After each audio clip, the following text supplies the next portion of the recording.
Hi, everyone. Today, I am thrilled to be talking with Dr. Alexandra Stockwell. She is truly a wonderful person who I have really enjoyed getting to know. Dr. Stockwell is a luxury love and intimacy mentor known as the Intimacy Doctor. She specializes in showing couples how to build a beautiful, long lasting, passionate relationship. She's the best-selling author of Uncompromising Intimacy and host of the highly acclaimed The Marriage Podcast. For over 20 years, Alexandra has shown men and women how to bring pleasure and purpose into all aspects of life, from the daily grind of running a household to clear and intimate communication to aesthetic experiences in the bedroom. Alexandra has been featured in the Huffington Post, Rolling Stone, USA Today, Cosmopolitan, Business Insider, Fox News NYC, and many other publications. I find Alexandra, but after all of that, she's just down to earth, practical, has a kind and open way of interacting that is very refreshing and creates a safe space. And I'm so excited to talk with her today. Hi, Alexandra. Hi, Alice. It's such a pleasure. I feel really honored to be here. Thank you so much for being here. So, your work is all about helping people find more joy. You help people to find intimacy and passion in their relationships. And I'm so curious, what led you to do this work? Well, thank you for the question. And I'll share my story, but I guess I want to say, as someone who coaches couples on relationships, that often people think, oh, people are on the verge of divorce or having a lot of conflict, they're having a bad time. And then I serve them and help them get back to things being good and normal and harmonious. And while I have those skills, Mhm. what I am super excited about and really my practice is devoted to is to helping couples who get along, they love one another, things typically look good on the outside, but there's so much possibility for more joy, more emotional joy, more sensual joy, really going from pretty good to Mhm. absolutely outstanding and fantastic. And I say that because that's really what my story is as well. I Mhm. was very driven, ambitious, motivated, did everything I was supposed to. And by the time I was in my mid 30s, I was a practicing holistic family doctor. I had my own small practice north of Boston. Mhm. I was married to the love of my life, and we had three of our four children. I'd actually already paid off my sizable medical school loans. And Mhm. so we just had a mortgage and one another. And I thought, having achieved all of the things that had been goals of mine, that I would feel wonderful. I would feel full of joy. I'm a realist. I knew there would be challenges in my life, but that overall, what I had worked for, I would now be able to enjoy. There'd be new growth, new learning, new challenges, but I had worked to get to this point. And while I was not depressed, I was not burnt out, I was a perfectly cheerful person, Mhm.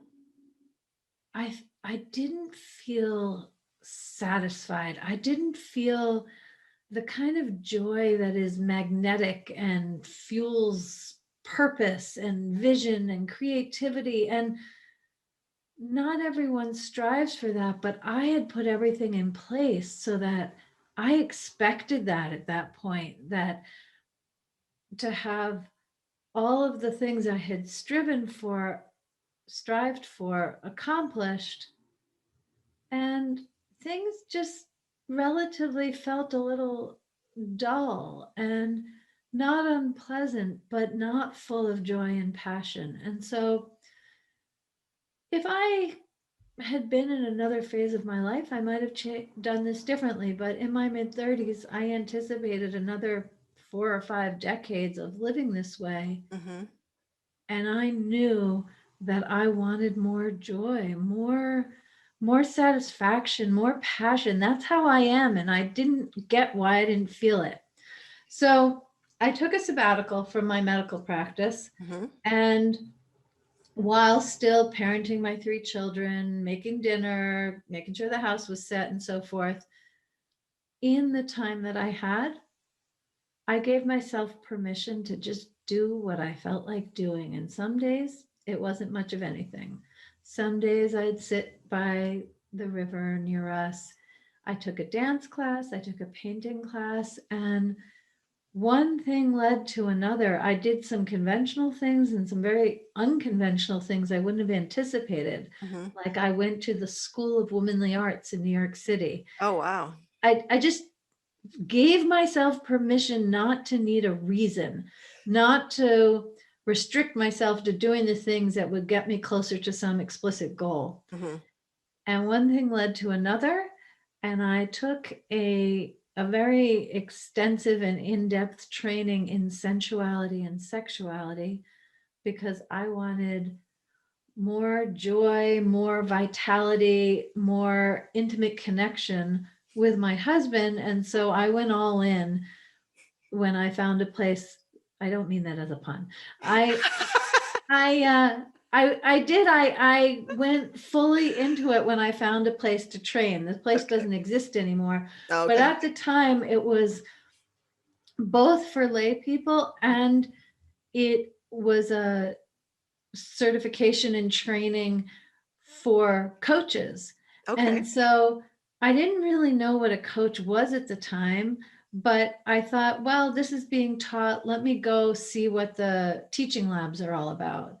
And I did some practice coaching and I just, I felt like I'd come home. I wouldn't have been able to articulate it before, but a lot of what had me go into medicine in the first place Hmm. to serve people and help them live more full and meaningful lives. Hmm. I i was receiving the tools to the keys to the kingdom. And so once my own marriage went from good to absolutely extraordinary, I wanted to devote my professional life to showing other couples how to do that because there's a huge need.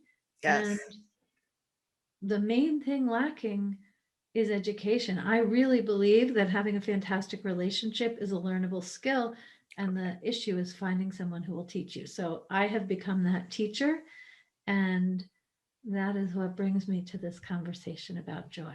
That is so awesome. So it sounds like you had to actually step off of your path, just follow your joy, follow your bliss, and then it kind of led you back onto a path.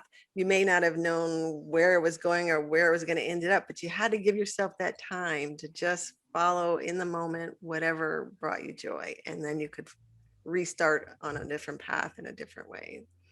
I absolutely did. And the way that I think of it, which is very complementary to what you've said, is that there are parts of myself that I needed to bring to light and reconnect with. Hmm. And they were only available off the beaten path. In fact, there's this great quote from Steve Jobs who says, in it's only in hindsight that you can connect all of the dots. It's not a verbatim quote, but that's Ah, the basic idea. And I feel like while I was enrolling in this program, for example, it felt a little bit like bushwhacking through a jungle in terms of not really knowing. I mean, I sort of knew I was there, but I didn't yeah. really know why I was there. It wasn't the Mhm. kind of place I would have found myself Right. typically. Right. And it just wasn't clear. But in hindsight, it was the most direct route to get me to where I am. And I love where I am. And I'm in the place I need to be and am glad to be. Yes. Oh, yes. I can tell that. I can hear it when you speak. It sounds like you love what you're doing. That's so awesome. So you work with people, and I'm curious to know what patterns you've noticed or seen in your work that keep people from experiencing more joy in their lives or in their relationships. What kind of things have you come to understand or see as patterns, and how do you help once you've identified them? How do you help people move past it? Yeah, I'll answer that, but I will say that what I have come to see is the most common problem. It's not what people call me wanting to work on. People Okay. will call me because they want better communication, more emotional connection with their partner, or to have more frequent and more fulfilling sensual intimacy. And I absolutely help with that. However, in terms of the question as you asked it, I think the most important thing is for each person in the couple Mm-hmm. to truly accept and love who they are and open and reveal that to their partner, Mm-hmm. and simultaneously receive and welcome all of who the partner is. And in a relationship where both people accept and love themselves and learn how to love and accept their partner, well, the most incredible magic happens, because I think one of the main blocks to intimacy and the kind of joy that is singularly available in long term romantic relationships, Mm-hmm. a prerequisite is being self aware and self accepting and self loving. In fact, this is not exactly what you were asking about, but nowadays it's very trendy to talk about the importance of self care. Yes. And self care is very important. But I really like to say it's not just for you. Self care makes you a better partner. And sometimes people resist it. It's like, oh, how can I be selfish? Take the time for myself. Well, if you take the time to be connected and connected with and embrace yourself, Yes. you are a better partner. Yes. Well, if you don't love yourself, you really don't have anything to give. You. Yes, which is very straightforward for us to speak about. But when in action, Mm-hmm. when navigating a relationship with someone you love, Mm-hmm. it doesn't seem as straightforward as it does in this conversation right now. Yes. Yes. Yes. Yeah. Well, it's important. I hear what you're saying, to help them reconnect to themselves. You can't really reconnect to another unless you reconnect to yourself. So once you've done that, then you can move forward and find your own joy, and then find your joy in the relationship. Absolutely. And just to be more clear, Mm-hmm. reconnecting with yourself and accepting yourself, it includes knowing how you feel and taking responsibility for that, Yes. knowing what you want, Yes. knowing how you want someone to speak with you. That's Mm-hmm. all part of getting to know and accept yourself. And once you know, learning how to request that, how Yes. to ask for what you desire. So if you want to be, if you feel dissatisfied and you want more joy and you don't have it, then one of the first things to do is think, okay, well, how do I really feel? Mm-hmm. How do I want to feel? Yes. And how am I going to close that gap? And if the answer has to do with someone else, not to say, the way you're talking with me, it just doesn't work. That's not going to go anywhere. Yeah. To instead say to your partner, I'd really love if you spoke to me in such and such a way. Mm-hmm. And I want to point out there's no blame that they didn't already know. Mm-hmm. There's no arrogance or haughtiness. It's just saying what you want Yes. so that your partner can win with you. Mm-hmm. And that is definitely a recipe for joy. Yeah.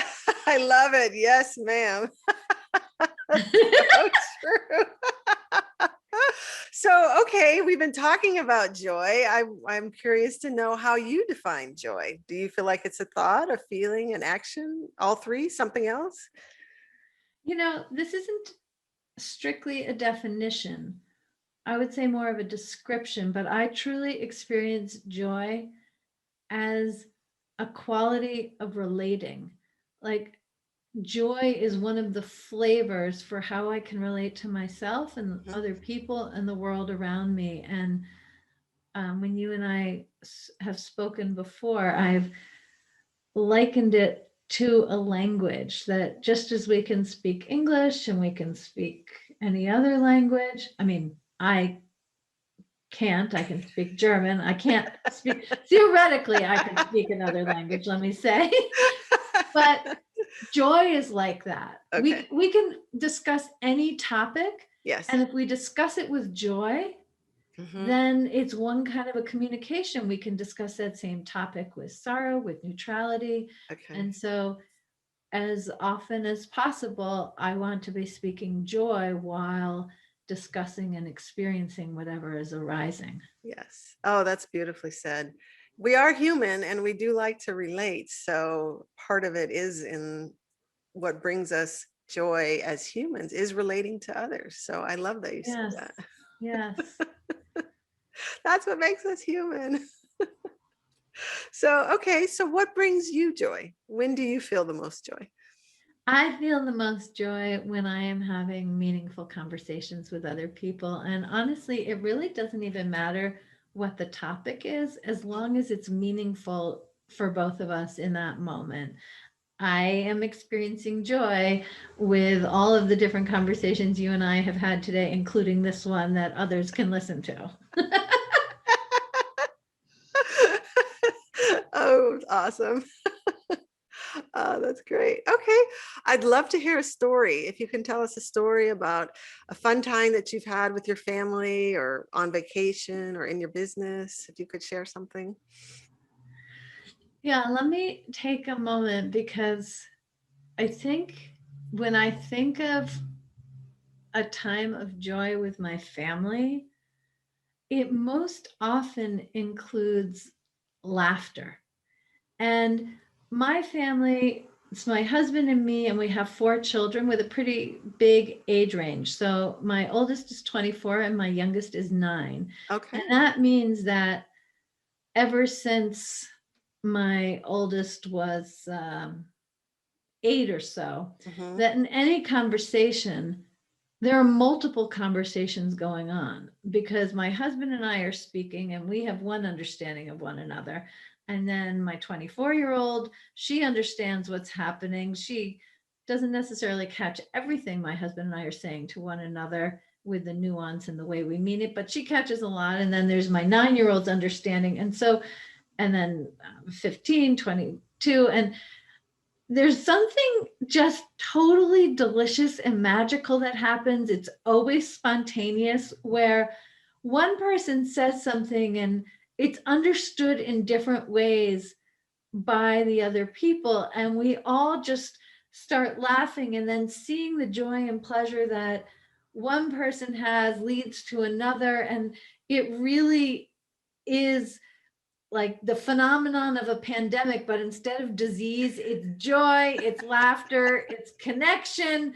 And then we'll laugh again at having Uh-huh. laughed and how the whole thing unfolded. And so it's really hard to encapsulate. There's no Hmm. specific recipe. It Hmm. just requires all of us to be open to connect in that way and Hmm. engage in the joy channel. Yeah, I love what you said and how you described it because it gave me a picture of how infectious joy is. It just spreads. One person has it and it just spreads out. Yes, and actually I want to say something about that because in a lot of contexts, the cultural norm or the kind of societal understanding is that when someone is sad, Hmm. everyone else tempers their positive feelings so as not to upset and be considerate of the Yes. sad person. And Hmm. there are times when that's appropriate. Hmm. If someone has just heard about the death of a loved one, for example, we want to be kind and calibrate to their sorrow. But there are lots of times where someone just kind of moves through life complaining. It's how they Hmm. connect with people, and they're Yeah. a downer. Hmm. And in that scenario, it takes intention and courage to have the stronger personality and let joy be the standard. Why not have the downer person meet me in my joy? And Yes. our conditioning is Yes. to calibrate to the downer energy. Yes. And I have chosen, not when it's a matter of being insensitive, but Hmm. honestly, when it serves everybody, Yes. to aim to maintain my joy and positivity Hmm. so that anyone who wants to join me in that can do that rather than me joining someone in that energy. But that takes intention because that is Yes. not a societal norm. Although No. I fully believe that what you're bringing with this podcast can help make it more standard. Yes, I would love that because I think you're absolutely right on when you say that's kind of a culture norm and what we do. And I also think it's some of it is training. It's like you said, that's the cultural norm and it's kind of what we get used to. So it's like we don't even think about the fact that we're doing it. So I like your point about intentionality. You have to say, oh, wait a minute, I'm doing that again, and make a different choice and say, oh no, I want people to come up. I don't want to go down and meet them in sad, if appropriate, like you said. I don't want to go down. I want them to come up with me. Yes, exactly. And I think we're familiar with this in terms of mammals and who's the alpha. Like when it comes to Yes. dogs or Yes. lions, like someone's the alpha. And sure, the alpha may be the stronger, bigger creature, but Mhm. also there's an energy to it. But alpha implies kind of dominating everyone else. It's hierarchical. Yes. And so I take that as inspiration, but only in part, because what I'm really talking about is being a non-hierarchical alpha, bringing joy. And sometimes I'm the one with lower energy, and if someone Yes. else has joy, I'm grateful and take the Yes. opportunity to surrender to their alpha invitation to be Yes. more joyful. That is so well said. Yes, I love that analogy. I think you're right on. And that is one of the things I was hoping to do with the podcast is I recognize that we don't have enough joy. We don't seem to spend a lot of time. We may get there and enjoy it for a while, then go back to our routine or whatever. And I just thought, wow, wouldn't it be a nice thing if we could just make the joy, the fun, the laughter more of a norm in our lives? And like that's how we usually are. And the other stuff is maybe, spend less time there if possible. So I really love that because I think also, unless someone has made it basically a spiritual practice, that the feeling of joy can feel random. And yes, yes. um, that, I, I mean, part of it is random. And what I described before is with my family, that is spontaneous. Hmm. But being spontaneous is really different than random Yes. because random feels like I don't have any control. It's going to come or it's not. And spontaneous means that I'm moving through my life receptive and responsive and Yes. enthusiastic when there's some joy to respond to Yes. from Yes. within me or someone else. Yes. Yes. And along with that, since you brought it up, it was one of the things I wanted to ask you Oh, is okay, if you good. can recall a time where you just erupted into spontaneous laughter. You just couldn't control it. It just came out of you. You know, it's funny for me to answer that, especially after the piece about it not being random. Do you know that childhood game called Ha? I don't.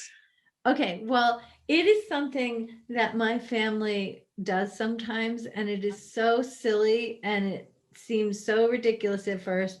And it always leads to the kind of eruption of laughter you're talking about. So Oh, that's I think I may have awesome. learned it at summer camp, honestly, Okay. 40 years ago. But what it is people lie down on the floor Hmm. and one person puts their head on another person's belly, and then that person puts their head on another person's belly. So you basically form a circle. You need at least three people, Okay. preferably more, and it can be as big as you want. But anyway, there's a circle of people connected with a head on someone's belly. And Okay. then you go around the circle. The first person says, ha. And of course, when they do, it causes the person's belly to, the head on the belly to rise when they Right. say, ha. And Okay. then the next person says, ha, ha.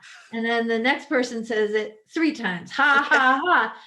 And if you just add a ha, inevitably everyone ends up laughing, which Yes. has this compounded effect because your head is rising because you can feel the other person laughing on their belly. It is guaranteed hysterical, cost free, I and so love much that. fun. I love that.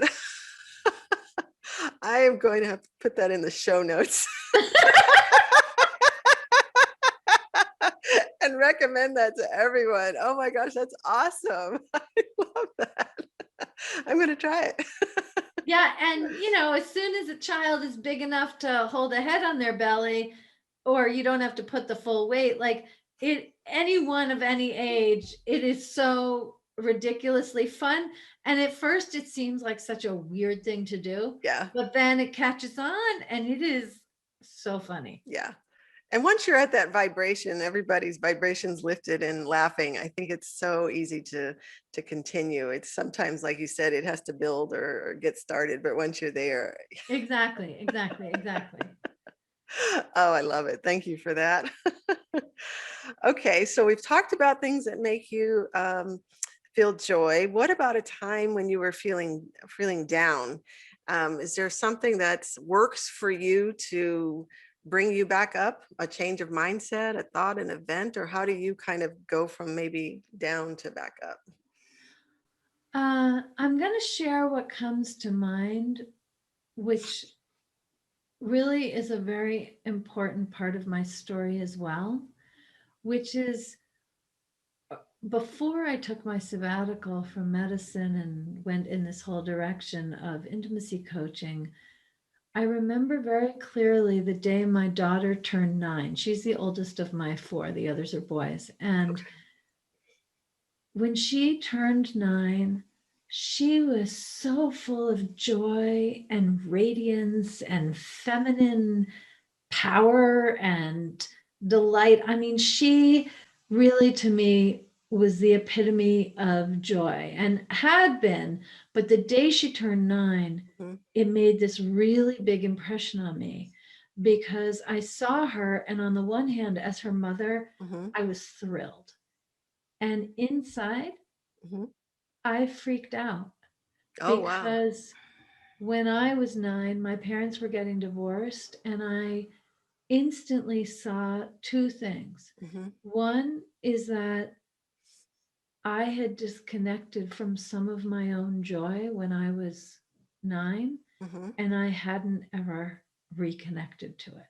mhm, And as someone who had studied child development extensively, I knew she was 9 and she had this joy, but if she was going to live in my home with me another 9 years until she was 18 and went to college, mhm. if I didn't reconnect with my own joy, there was no way that she could sustain her joy Uh-huh. because I'm her mother. She's going to be deeply influenced by me as the other woman in the house and her mother. And Mhm, what really motivated me to go on this journey of reconnecting with growing, cultivating, and tapping into my joy was not wanting to burden my daughter with ah, having to reconnect with hers in the future. oh, wow. Okay. So, in terms of when I'm down, how do I bring myself back? Mhm, There's the one answer, which took years mhm. from that observation to my becoming a juicy, joyful woman. And I am, but I wasn't then. So, I really want to emphasize that our children learn from us. And Absolutely.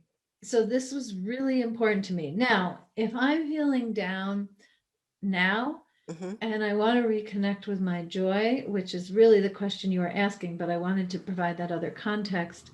Um, the main thing that I do, which is miraculous, is I slow down. And I find that when I'm not connected with my joy, probably my thoughts and my actions, definitely my thoughts, and often, but not always my actions, are moving much faster than my feelings. Hmm. And so when I slow down and I breathe more deeply, I might very gently just touch, move my arm on my my hand on my other forearm Hmm. and just take the time to really reconnect with how I feel, no matter how I feel. Hmm. Then I feel caught up with myself. And it's typically for me, having done work for this to be the case, once I slow down and connect with myself, it's a very simple pivot to be tapped into joy again. Hmm. I love that. It's the simplest things that can work the most effectively. That is so beautiful. Yes, I'm a huge fan of discretion and practicality. So I don't want to have to go take a 3 hour hike Right, in order to tap back into my joy. That's not practical. right. Or to take a nap. I want the things that I can do if I'm in a meeting. Hmm. I can do this. I can even touch my arm under the table. Hmm. Hmm. I can slow Yes. down my breathing and feel my connection with myself, and nobody knows the difference. That's the Yes. kind of thing I love. Yes. Yes. It's a total inside job. A total inside job with benefits on the outside for all. Yeah, I love that. Oh, that's great. Oh, that's awesome. That's another thing. I got to put that in the show notes. That's a great tip. You're full of gems, Alexandra. You're full of gems. Oh, good. Okay. All right. So I also wanted to ask, I think and this is okay if you already answered this, but I'm going to put it this way. So what kind of things do you do that put you in a state of flow, just where you feel easy? Because joy, I think when we're happy, things go better. We're more productive. Things are easier. So is there things that you do to get yourself in that state before maybe you start your day or before you have meetings, or any kind of practices you can share? I totally believe in morning routines. Hmm. I just haven't had a consistent one in a long time. I've had young children for many, many, many years, more than and so I like that idea. But mostly the way that I personally do it is I feel like the main impediment to joy is sort of a backlog of thoughts, feelings, and that all turns into resentment. Hmm. So if I'm not feeling joyful in the short term, I just slow down in the way that I described. But for me, if I just journal, and I don't need a journal prompt, it doesn't Okay. even have to make sense. If I just start writing, I see that cup on my desk and it makes me mad. Like that's what just came out as I just like as soon as I tap into the permission to Yes. say whatever I want to say. Hmm. Yeah. And the phenomenon, which is so fascinating and so real, is I can say some of the darkest things, just write them out, Hmm. and then I'm free to feel joy. It's like I really think of it as like a cleansing process, Okay. almost like we enjoy eating, we take in all kinds of experiences Yeah. that good, bad, anything else, Hmm. and then it's digested and I without being graphic, I just feel like I need a way to get it out, just like happens with food, Yeah. where then we go to the bathroom, that Yeah. I sometimes need to just journal and then Uh-huh. I'm left feeling free to do this. I also am just a massive fan of baths which are a little bit too hot, Hmm. Hmm. and that functions the same way too. It just like frees me of resentments and clogged up thinking. And then I feel like I, I've I've coached, I've gotten coaching, I've done all kinds of personal growth work. So Mhm. my natural baseline is more joyful, Mhm. and I'm just moving out of the way the blocks to it. Okay. Okay. I wanna highlight the baths. I'm a huge fan of baths. They're a miracle, They right? You get in the bath, and 5 minutes later, I feel different. Even though Yes. if Yeah. I had a challenge, there's nothing different, but Yeah. I feel different. And I think there's so many elements to it. Yeah. I think temperature's important. It doesn't have to be too hot, but No, no. it's important. But for competent women like you and me, it is so supportive. Yes. Like, to feel Mhm. without going too far, it's like we get to feel supported and held in the water, like Yeah. floating Yeah. is this amazing experience rather than continuing to carry more stuff. Yes. And I think also it's the slowing down that you were speaking of earlier in the bath. Mhm. You just slow right down. And it's amazing when you do that, what kind of things can come in or not come in. And I think that's the healing and the rejuvenating part of it is just being that peace at that peaceful baseline and just resting there is so amazing.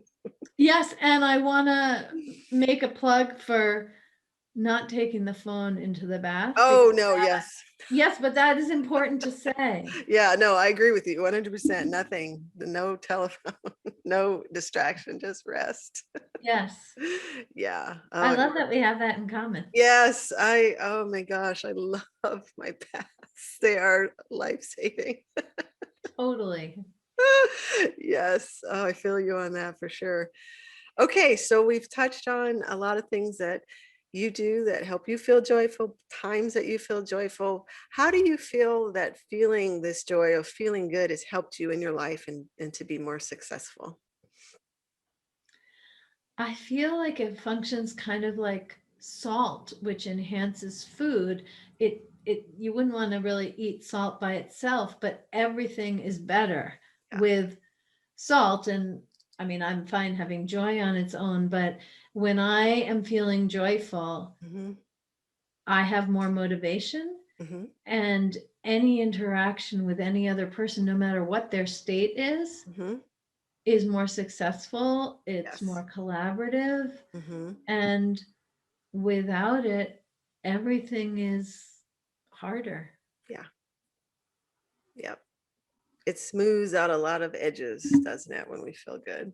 Yes, I think joy is the new lube. That's awesome. Yes. Or lube is the new joy. I mean, we could go joy predates lube, but you got the idea. Yes. 100%. I love that. Right on. Perfect. Oh, great. Okay, so do you have any tips maybe that you could give others that would help them to find their joy?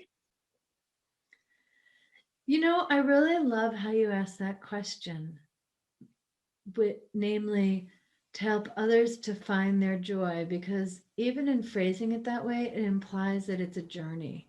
Mhm. And I really think that that is true. No matter how much joy you have, Mhm. there is a journey which will allow you to cultivate more. And I think of the journey as one of giving yourself permission, Mhm. more self awareness, Mhm. and experiencing joy. It includes being open to new experiences. Mhm. Rigidity is an antidote to joy. So being open to Yeah. new experiences Mhm. while being true to yourself. Okay. And I feel like I want to say one more thing. It was in my mind. Um, Actually, I'm gonna create this on the spot. Okay. Um, I'm going to give a few journal prompts. Mhm. So one is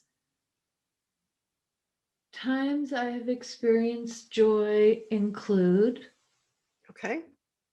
and then um, what brings me joy is Okay. when I feel joyful, Okay. I think that's enough. That if someone were to fill out those three prompts Mhm. once, but also on a regular basis, even Mhm. daily, Mhm. the natural consequence will be more joy because when we have our attention on it, Yes. we'll notice more opportunities to cultivate joy. Yes. Like attracts like. So, Exactly. Yeah. yeah.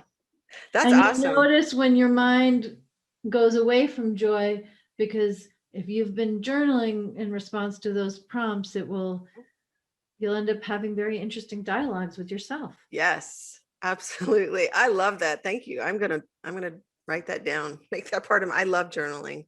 So yeah, those are great questions. I'm gonna add that to my practice. So thank you for that. You are so full of amazing tips, Alexandra. I love having this conversation with you, Alice. And, one of the things I've been thinking about recently is how, and this is an interesting question for me when it comes to intellectual property, like, is something mine or not mine? Because my experience is that so much arises Mhm, in a co-creative way. Like, you asked me these questions, mhm. and then these answers arose. Uh-huh. And if someone else had even asked exactly the same questions, many of my answers would have been different. Like, Ah. being in relationship is such a beautiful and mysterious and gratifying thing. And so I'm really, really grateful for your questions. Oh, thank you. Thank you, thank you, thank you. I'm so grateful you were here. Oh gosh. This has been amazing. I could talk to you all day. Okay, well, where can people find you and find out more about what you do and what you love doing and what you've shared, and how can they find you?